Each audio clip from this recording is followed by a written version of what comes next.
trials we sing thy name. Joy in thee is life's sole aim. Through all trials we sing thy name. Joy in thee is life's sole aim. Through all trials we sing thy name. Joy in thee is life's sole aim. Through all trials we sing thy name. Joy in thee is life's sole aim. Through all trials we sing thy name. Joy in thee is life's sole aim. Through all trials we sing thy name. Joy in thee is life's sole aim. Through all trials we sing thy name. Joy in thee is life's sole aim. Through all trials we sing thy name. Joy in thee is life's sole aim. Through all trials we sing thy name. Joy in thee is life's sole aim. Through all trials we sing thy name. Joy in thee is life's sole aim.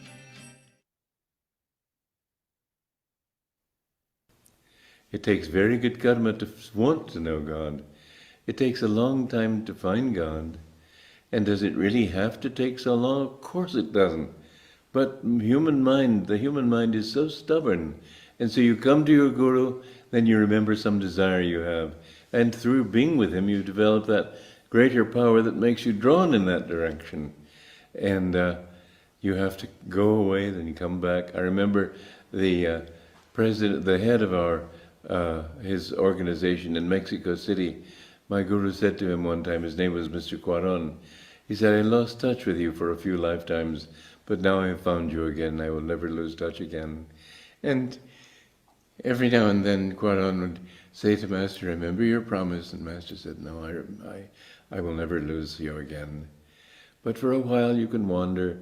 There is one disciple of Master who had very high spiritual experiences, but he had a mixed karma. And Master said to him one time, if you leave, this is a warning, I'm telling you, if you leave the path now, it will take you 200 incarnations to come back to the point you've already reached. A terrible thing for somebody who's trying to get out of Maya to be told, but in fact he left. In fact, he completely went away from everything, and it will take him long. It's one of the sorrowful, difficult aspects of the spiritual path, but they always come back. And the Guru, once he has given you his unconditional love, he has committed himself to helping you. So to get that promise from a Guru, you want that promise. Because if he gives you that, he has the responsibility for taking you all the way to God. There's one disciple of Yogananda who betrayed him, almost destroyed his work, did his best to destroy it.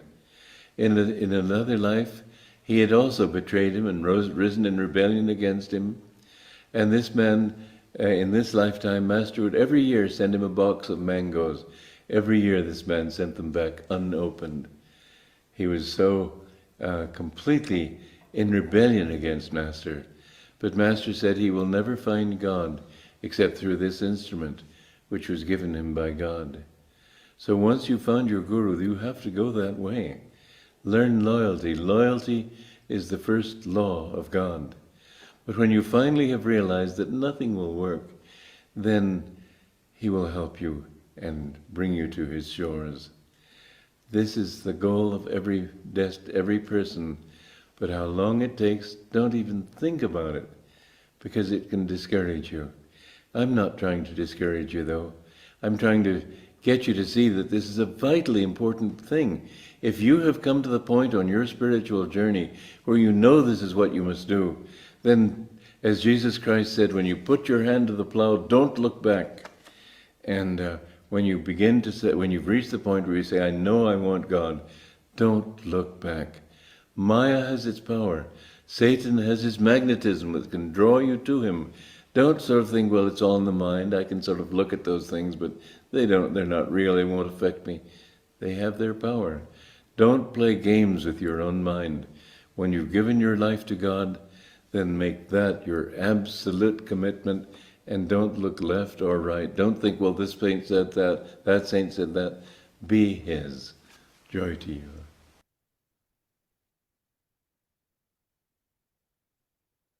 What a wonderful topic and wonderful talk by Swamiji. I'd like to start reading from this book, Visits to Saints of India, Sacred Experiences and Insights. This is by Swamiji. I'll just read very briefly from this. India, land of great saints and yogis. One has only to set foot on that sacred ground if he is sensitive to feel the blessings rising up. Fittingly did Paramhansa Yogananda end his life with the last words of his poem, My India. I am hallowed. My body touched that sod. During my first visit, I had the privilege to meet many saints and holy people. On my later visit in 1972, I met fewer.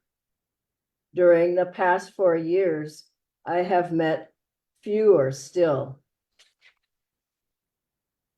May the following pages help to inspire people with the return to the spiritual living of India's ancient Vedic times, for this is indeed the spirit of our Ananda communities, and we are recognized as such by saints, as well as ordinary visitors from India.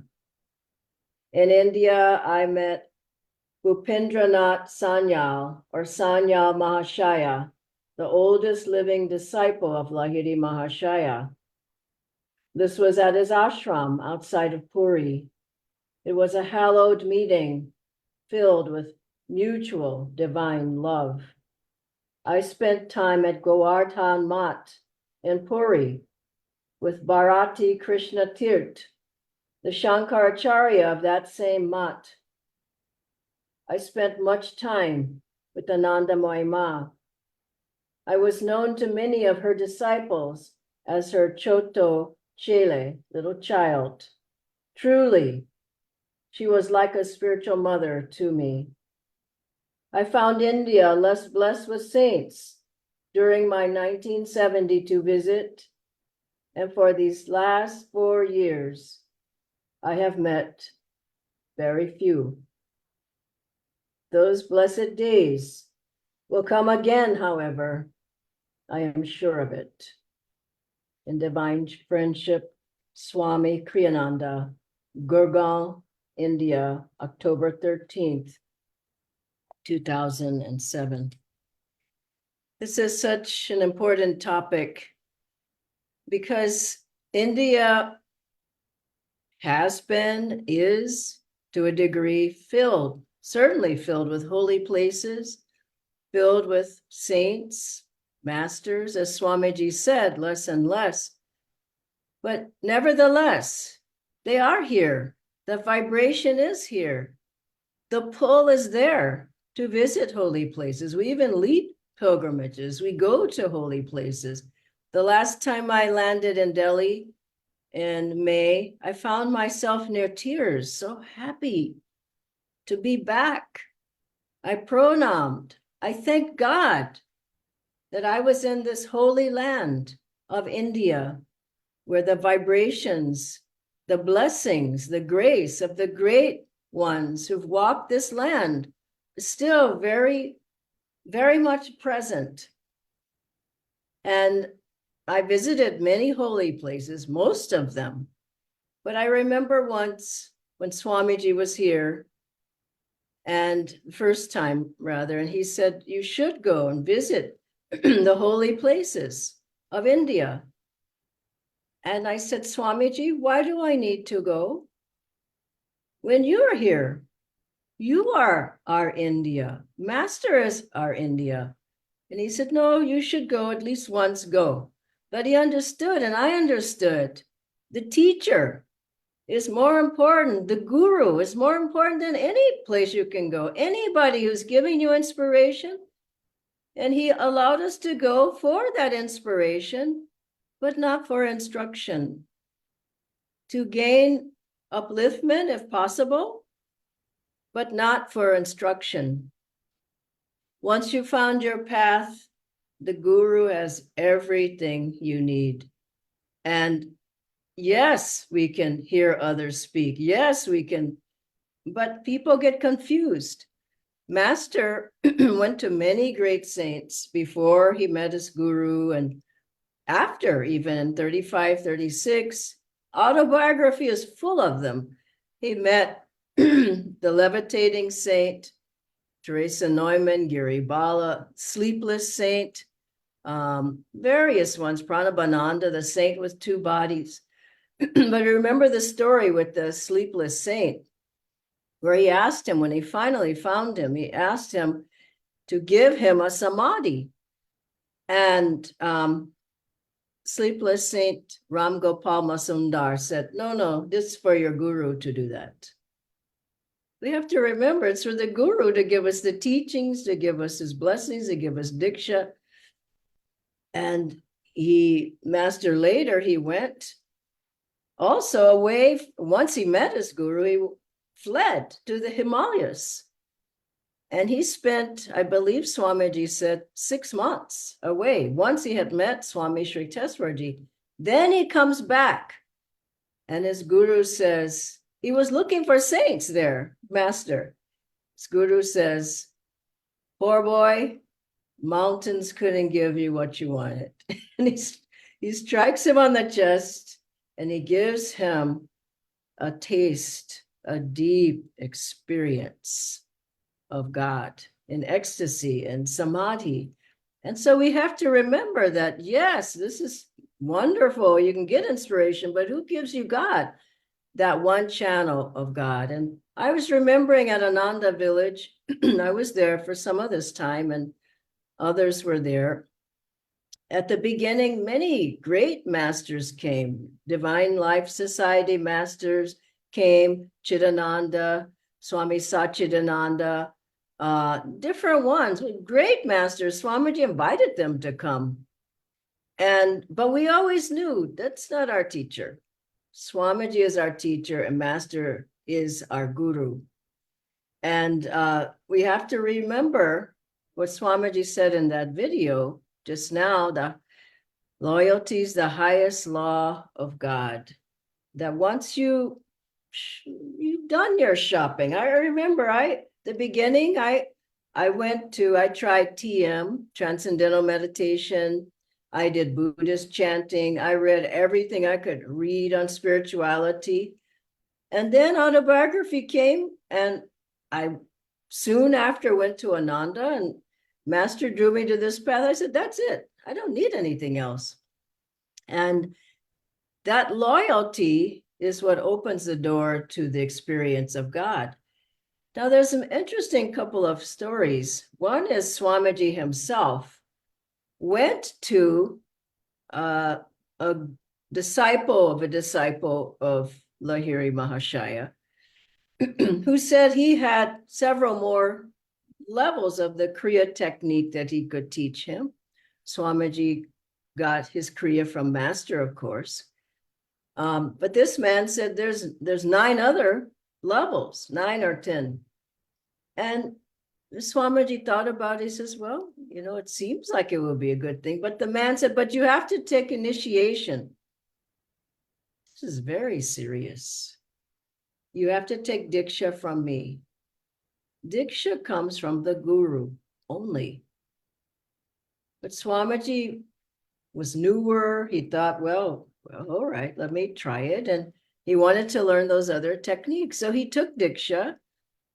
And he said it was as if a wall came down between him and Master for the whole time he tried to practice those techniques. And finally, he just felt, this is not for me. I don't even feel my guru. He had techniques, but he didn't have the guru. And finally he let them go. And he said it was as if Master was saying to him, haven't I given you enough already? What the guru gives, that's what you take. And I remember one of the acharyas at Ananda said they had gone to, was Nayaswami Devi. She had gone to a lecture, and this is how it starts, from some great teacher in America. And at the end of the lecture, the person said, well, now I'm giving a mantra. And she thought, I already have a mantra. Swamiji was her teacher. She was already at Ananda, but it would have been uncomfortable to leave the room at that time. So she said she went up and she took the mantra, but she didn't feel good about that. So she told Swamiji about it later, and he said, well, find time to tell me now. It's the wrong thing. I know people, or at least one, let me put it clearly, someone who took Kriya through Ananda, then went just like that to some lecture, and then suddenly the person's giving Kriya. Who knows what kind of Kriya, what Kriya they're giving, but they said they're giving Kriya. And the person went there and took it. And I just said, how come you couldn't leave? And they said, no, I just felt I should do it. Anyway, you have to really, really understand that loyalty to the channel that God has sent you is the most important thing. Even with my music teacher, I said to him when he came a year and a half ago almost, I said, I'm loyal. I've learned this, loyalty. And I said, if you're going to teach me, I'm not going to anybody else. I'm not even going online. If you're teaching me, you're my teacher. And I'm sure that has a lot to do with why I've learned so quickly. Loyalty opens the door for that teaching to come into you more deeply. I remember also at Ananda Village early on, we were new and young and inexperienced and immature, let's put it that way, spiritually. And many healers came to Ananda Village and to the centers, and Swamiji invited many healers, but he was never open to them doing more than giving healing practice. Not healing practices. They had different things. Like there was a woman who had a sound box and it was supposed to heal. Now, I don't know if this ever healed anybody, but the sound was supposed to heal you from different ailments. She was very well known throughout America. And so she came and different people did that. And I didn't do that one, but there were many others that I did do. There was a man who stared into your eyes, and he long time, he never blinked. He just would stare for minutes at a time. And that was weird. And I just thought, I did that, but I thought, I'm not ever doing that again. And then there was a man who had different colored lights, and he'd shine the lights into, you would lie down on the table, he would shine the lights into your eyes. He was living near Ananda, and that was supposed to change your chakras or something. And we did all these variety of things. There was one time we were at this place with Swamiji in this man's house. He had a big, huge machine that was emanating a sound vibration. And we were sitting by that machine, and I was sitting there and I looked at Swamiji. I said, why are we here? Because he's the power behind everything. But I think he just was testing us. And finally, there was a man who had cylinders who healed you, or you wear them on the airplane, or you put it on around your house for good vibrations. Anyway, that was okay. But then he got into telling you what was wrong with you. And I remember he told me some things, and I just thought, this doesn't sound right. But I didn't have a chance to ask Swamiji about it for, a week or so. When I finally saw Swamiji, I asked him, and Well, the look on his face, he looked at me and he just went, why are you listening to him? He's no saint. And whoa, I never went to anybody else. And I thought later, even if he was a saint, Swamiji was the channel for master for us. But anyway, I think people had to go through that until they understood that master gave us what we needed. If you went to someone else for inspiration or whatever, it was okay, but people got off. In fact, some of at least one of the swamis that came, and these were great souls, most of them at least. But I remember one man came and he took a lot of people with them from Ananda. They followed him and left Master and Swamiji. So it's nothing to play with. If you've chosen, you've done your walk the table or whatever you want to say, and you've seen everything, you've made your choice, stick with it. And I remember Swamiji told us that he didn't go to anybody else, even for inspiration, even though he said he went to Anandamoy Ma, but he was clear. He said, by then I was clearly, firmly on my path.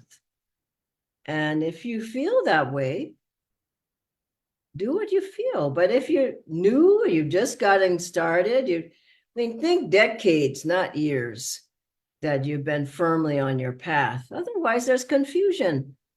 And people will say, I've heard it. Oh, I'm doing something else now. It's just like energization. I'm doing something. It's just like Hong Sa. It's just like Kriya. And I say, well, if it's just like it, why don't you do what you've been given? And finally, I mean, really, who has the time to go and see so many different people and hear other lectures and do so many other? I mean, I ask people, have you read all the books in the boutique there of Swamiji's? Have you read all Master's books? Have you heard all the music? Are you singing in the choir? Have you looked at all the YouTube videos of Swamiji and Master?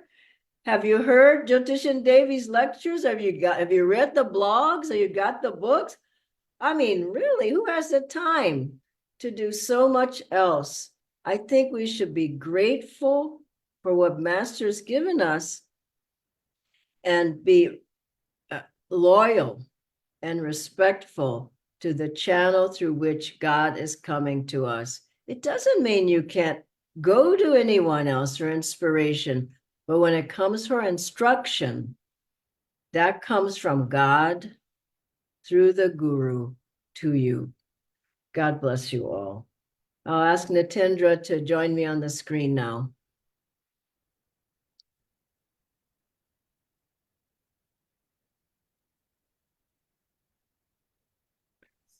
Thank you so much, Dhyanaji. I'll just share my screen. We have a few questions. The first one, Dhyanaji, is how do I actually find out if this is the path for me? Because especially if I have not followed other paths, so then I won't know what else is there. You have to feel and pray. Pray to God. That's what Swamiji would say. Master said, don't pray for a guru, pray to God for help. And then God sends the guru. You don't pick and choose. I like this one. I don't like that one. I don't like that nationality. I'd rather have Indian. I don't know an American. I don't, how do you know who's your guru? And honestly, it's from past lives, isn't it? The guru is eternally yours. You can't pick and choose. And so ask God to send you your guru. That's what I did. And the very next day, I found something that led me to a teacher who was teaching transcendental meditation, who gave me Master's book autobiography. From then on, I was gone. I was with Master. So pray to God. And then once I got going, I was reading Master's books, and then I went to some of the satsangs. Then somebody told me about Swamiji and Ananda. It just opens up. Then when I got to Ananda, I said, oh God, really, I like the chanting. Oh, it felt like mine, my vibration. Then I heard Swamiji speak. Oh, wow, this feels familiar. Then I heard the music. I heard the choir singing. Oh, I love that music. You see, I did yoga postures. Oh, I like it. Oh, I did energization. I kind of like it. I got better and better at it. Do you understand? So you can't maybe you can overnight, and the other find your guru, but you have to feel it out. Be sincere. Sincerity brings the guru. And remember, Swamiji said this, that his feet were rooted to the ground when he thought about buying Autobiography of a Yogi. And he thought, no, I spent too much money on books. I don't want to go, and I don't want to buy that. And he tried to turn in the opposite direction, and his Master turned him. He said there was a real power that turned him in the direction of that bookstore to buy the book. He had seen the book the day before or something. He read it overnight or however long it took. He took the bus 4 days and 4 nights to meet Master.